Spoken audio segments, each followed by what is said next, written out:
Hey DC Collectors, welcome to a brand new episode of the show. Today we're taking a look at the McFarlane Toys DC Multiverse Batman and the Joker Arkham Asylum 2-pack. But before we get into this review, if you will hit that subscribe button and that like button, I sure would appreciate it. Now on to the review. So here we have the DC Multiverse Batman and the Joker 2-pack. As you can see, I brought out the Joker and Batman from the single releases just to compare with these two figures. Now, we've already done like a total review of the Joker and Batman, and we've done all the articulation reviews and the sculpt and the paint, so we're just going to highlight this particular box set just because I don't want to get into the same thing. They're the exact same figures with little different paint apps. That's all. So we'll take a look at the paint apps and the differences there, but other than that, they're the same. All right, so let's take a look at the box.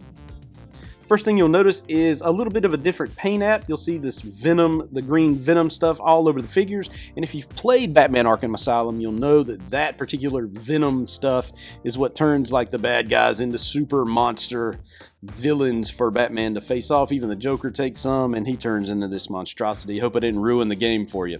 But that's what it is. And you can see Batman has a little mud and junk all over him from just walking the grounds of Arkham Asylum. Here's the side of the box. Back of the box gives you a good look at the two characters that you're getting, and of course other figures from McFarlane Toys and their DC Multiverse line. Side of the box gives you a nice window look into it. Bottom of the box gives you the UPC and all the legal jargon.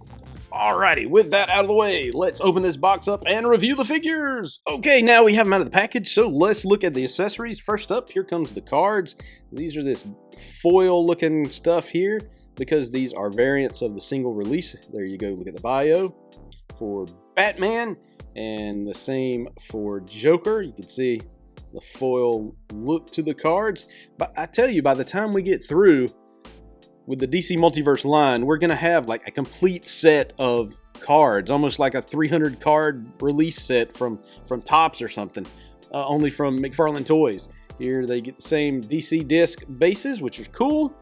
And of course, Joker comes with these little laughing mouth thingies that you'll see in the game if you've played it, that you have to throw your batarangs at. And of course, he comes with this cool pistol. Batman comes with, of course, the signature batarang from Arkham Asylum. Gun thingy, grapple gun thingy that he shoots. It's been a while since I played the game, so I can't remember what this thing is called. This, which is, yeah, I don't even know. And of course, another batarang, which is not like let out. I think this is like the folded version. All right, so let's look at the figures themselves. First up, we'll move Joker out of the way and we'll look at Batman. You can see, and let's bring out this Batman as well, just to kind of get a good look at side by side of these two Batmen. You can see this is the exact same Batman action figure. The only difference here, you have a little Venom goop on the hands, Venom goop on the face, and of course, here you have like some mud on the outfit and maybe some mud on the feet here and a little bit on the cape. I don't know if you can see it real well in the camera because of the lights here, but it is sort of back on the back of the cape as well. You know, this Batman it's a very nice Batman action figure. It captures the game very well. This version of Batman was probably a very popular release for McFarlane Toys, so I get why they are putting out another, like a variant version of him. They even had the gold version or bronze version as well, but this sort of is not like the best. I mean, yeah, it's got a different paint app somewhat. I remember playing the game. I don't remember any kind of Venom stuff ever getting sprayed on Batman. Maybe I'm wrong, but I just don't remember that being on Batman's costume at all. Otherwise, pretty good sculpt. I mean, again, we've already reviewed this figure.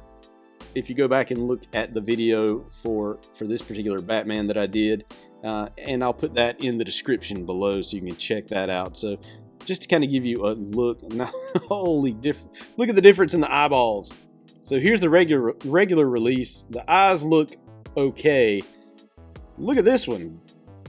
Man, one eye's looking up and the other eye's kind of looking out. I hate it when they do the eyes that way to get all that cruddy eye looking thing. Ugh, not my favorite. Not my favorite at all. All right, so let's take a look at the Joker again. The only difference between this Joker and the original, the venom on the arms, venom around the mouth, venom on the coat, or on the coat right there. That's it. Wow. That's pretty much it. Let's bring out Joker over here. Yeah.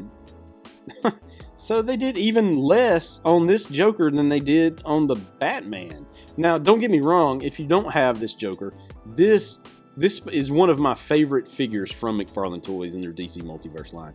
This Joker is just, he's a great action figure. I absolutely love this Joker figure. But I like the cleaner version rather than this Venom kind of looking version of Joker. I don't like the nastiness of the costume with all the green stuff, you know, around on him. I like the clean version of Joker. And again, if you want to get a good review of the actual action figure himself, I'll put the link down in the description below. But this is just like an overview of the difference between the two figures.